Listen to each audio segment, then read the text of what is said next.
What do you do when your parents buy a house with exactly one guest room, but also want a home gym, playroom, and maybe some floor space to actually walk? Well, if you're me, you build them a bed that vanishes into a cabinet. Let me show you how.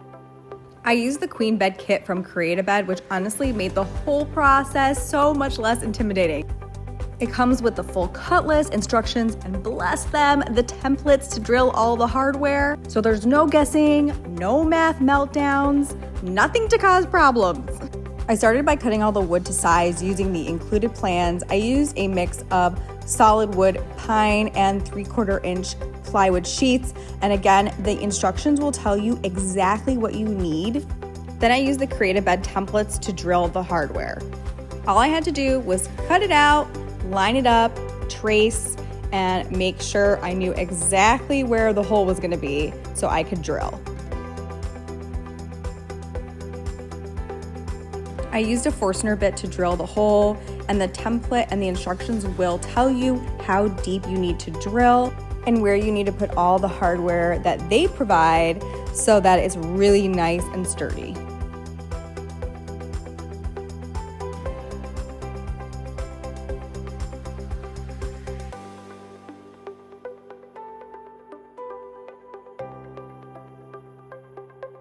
I started by installing the hardware for the pivoting legs first.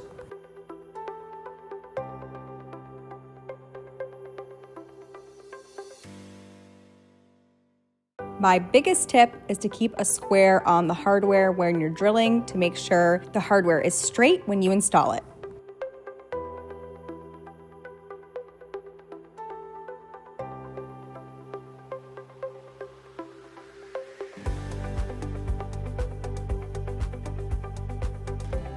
Next up is mounting the lower ball stud plate and the female pivot. For the female pivot, you're going to drill a 1-inch diameter hole all the way through the plywood.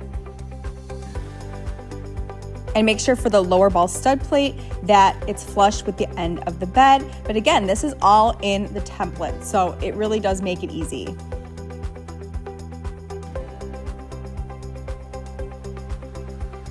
After the hardware for the side rails are installed, then you'll go to the cabinet verticals. First, you'll install the bed stop and then the adjustable upper ball stud plate. And to do this, instead of using a router, I just used a Forstner bit, and then I marked with painter's tape exactly how deep I needed to drill it. And then I just chiseled it out with a chisel, so it was a perfect fit.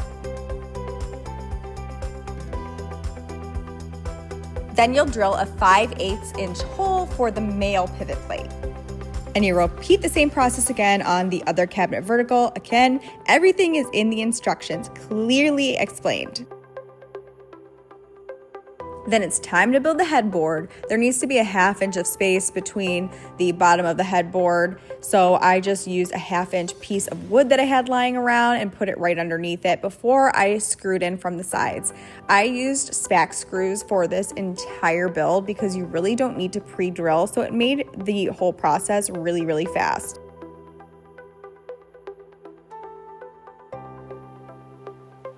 And just when everything was going swimmingly, I realized I picked the wrong plywood. The grain was showing way too much, and I knew if I painted it, it was just gonna look awful. So I filled it with spackle multiple times before I primed it.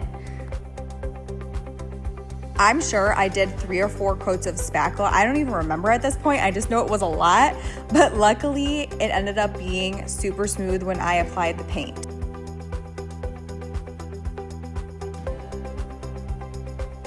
Then I took all the wood over to my parents and built the inner wood bed frame first.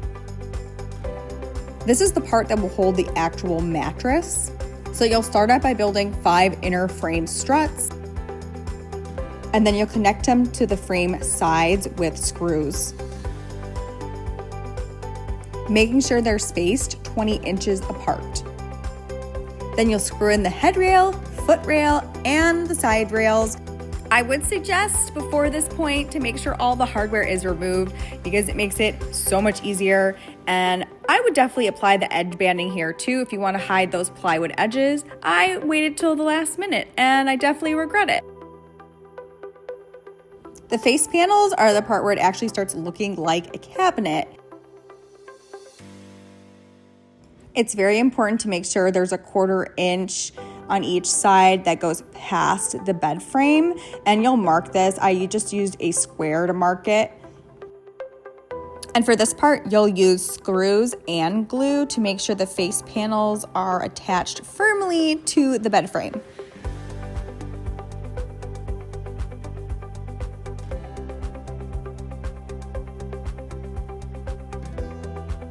Then it's time to assemble the cabinet.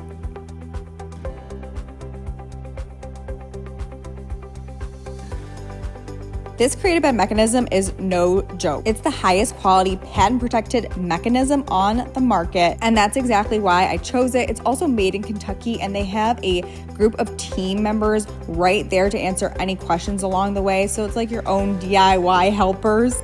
They'll talk you through the process, help you troubleshoot, and make sure you don't spiral when you're elbow deep in sawdust.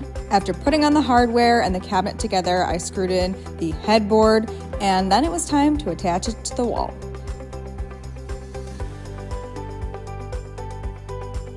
I definitely needed my dad's help on this one, so thanks, Dad! And I screwed the headboard into the studs.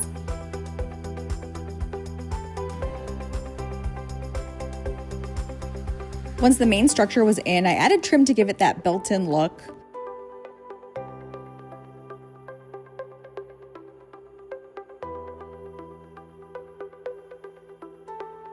Then came the paint touch-ups because of course I nicked it about 100 times. And finally, I added handles so the bed looks like a stylish cabinet when it's closed.